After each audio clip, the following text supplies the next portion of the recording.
Hello everyone. I'm gonna try to make this review as quick as I can because it is like 15 degrees right now. It was like 5 degrees when I came to see this movie, and it's just, if you're not living in the Midwest, I envy you. It has been a polar tundra for the past couple days. Just a huge winter storm just swept across almost every state, and yeah, it has just been a nightmare.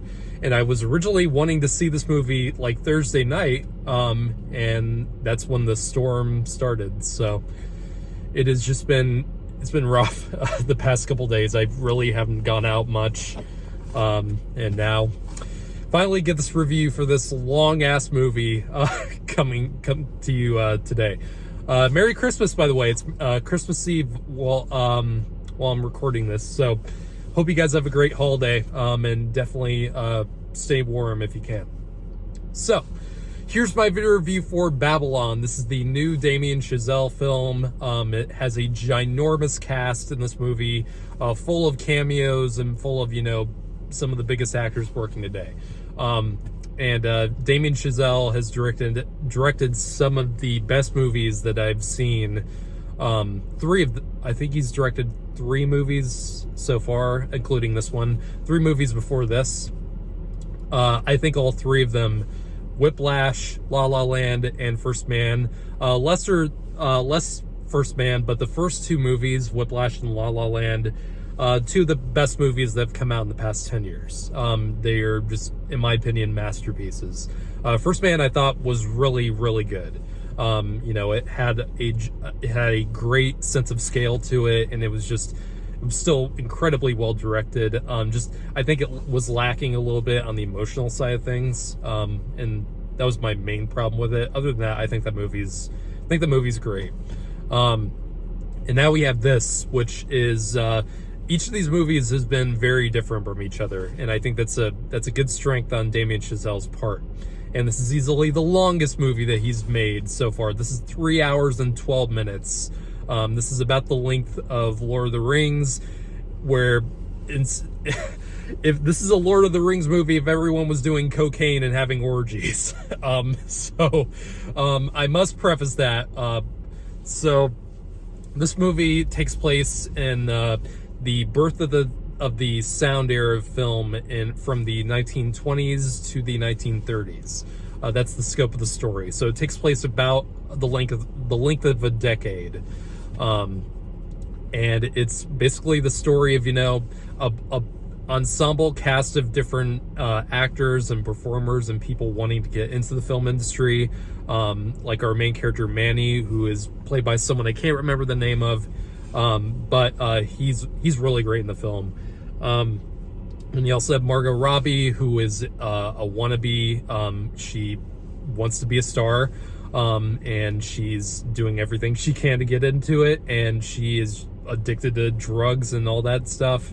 And same with Brad Pitt's character, who is he's an established actor, and the beginning of this movie takes place right before sound films took over the entire film industry, and so they're all happy doing silent pictures, and it's just when things when the Jazz Singer comes out in 1927, and that really changed the game of Hollywood.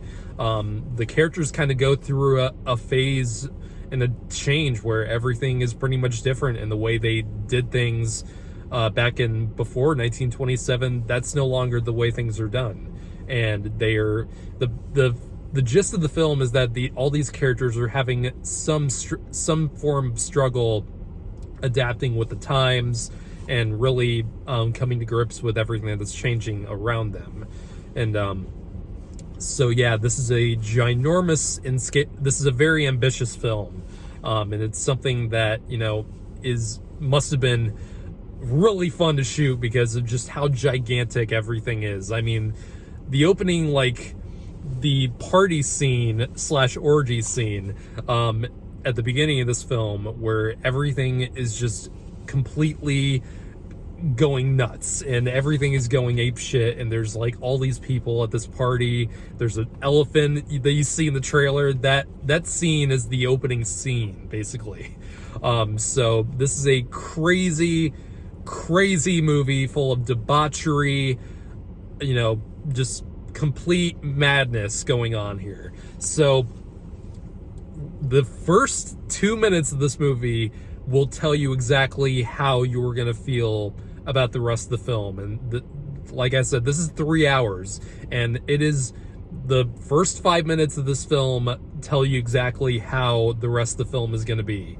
So if you see this movie and you are not into the first 2 minutes, you might as well just walk out now, because that is how the rest of this film is.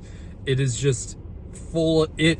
Martin Scorsese envies how completely nuts this film is, with the amount of drug use and the profanity and the nudity and just everything, the violence that you see throughout this film. It is shocking how much goes. It is shocking some of the things that go on this film, and I think that's one of the big reasons why this film is getting such a divisive reaction from critics as well as audiences. This has like a C+ cinema score.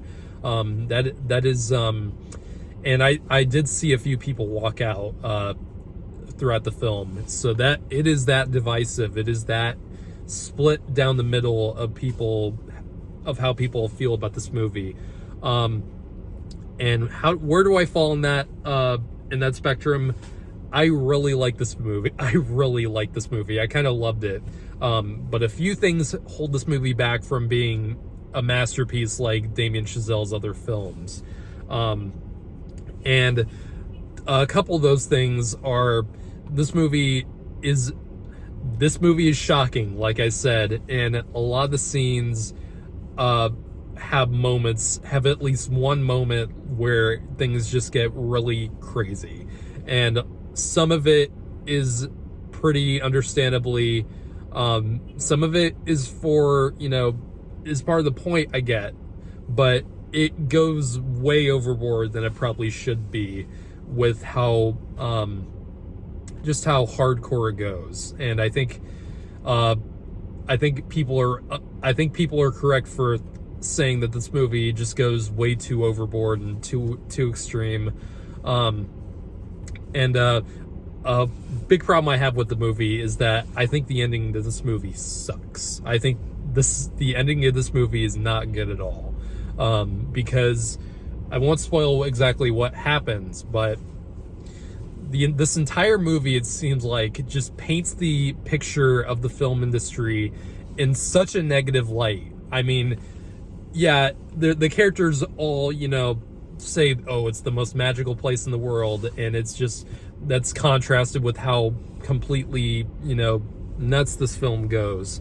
And it does feel like the film, in the ending scene, it does this weird montage of a bunch of things that have nothing to do with this movie, have like very little to do with what I thought this film was going for, and it goes way too long, and it kind of confuses what the film was going for me. And I get, this was probably filmed during the COVID era, and this, I'm sure that Damien Chazelle had really great intent, really loved that, idea of putting that montage in at the very end, because it does celebrate, the art of filmmaking. But I don't think it was needed here at all. And I think it juxtaposes in not a good way what the rest of the film was trying to say. And I think it did, I saw, and some people in the audience thought that was the end, that this was like the end credits. No, that is like a montage that happens like right before the credits, so it's not an end credit scene. And I don't know exactly what they were trying to do with it, but it didn't really work. So I have to get that out of the way. I think the ending of this movie kind of tainted how I saw the rest of the film.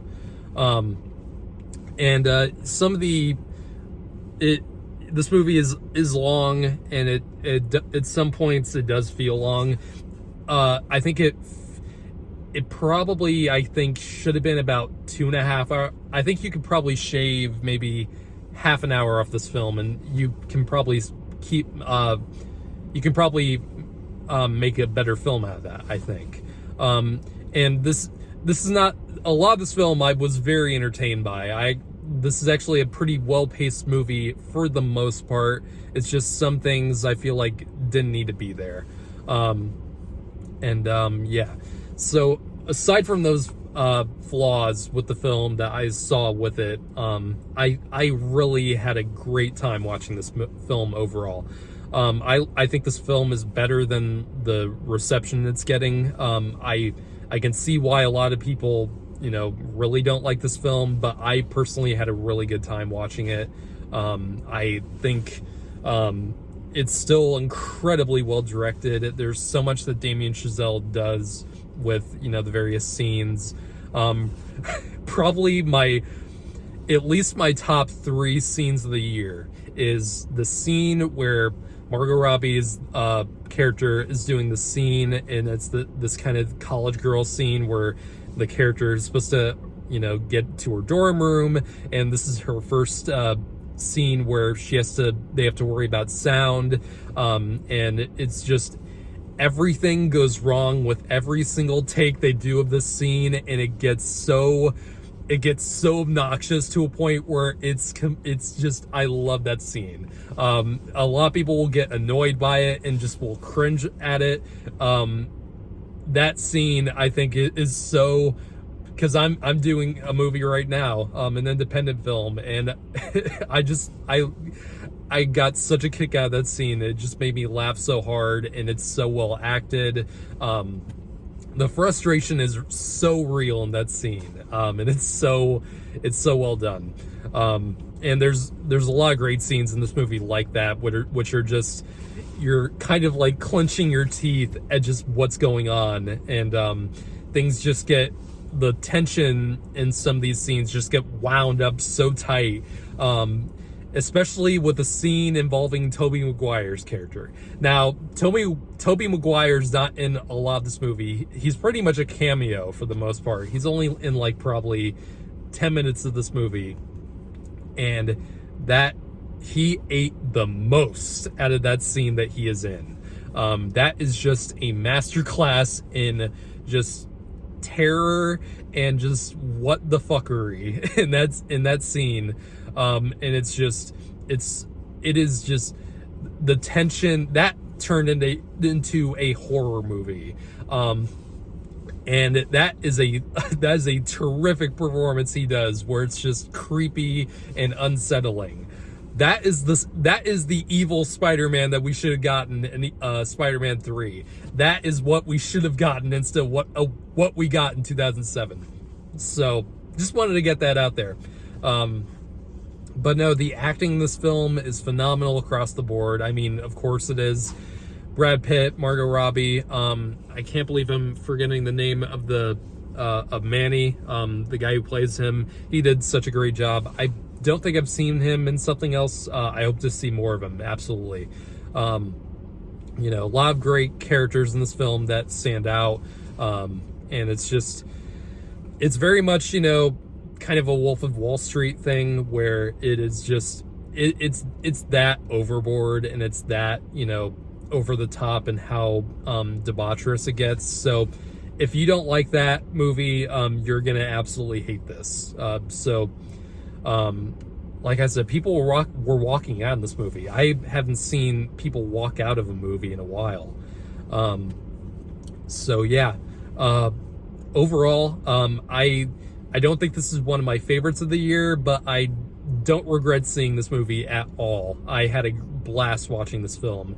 With a couple major flaws I have with it, I think it still comes through in the end for me, and I gladly watch it again. I'm gonna give this film a 8 out of 10. See it if you can handle all of that stuff I just mentioned, because if you can't, I really don't recommend watching this movie at all. So keep that in mind.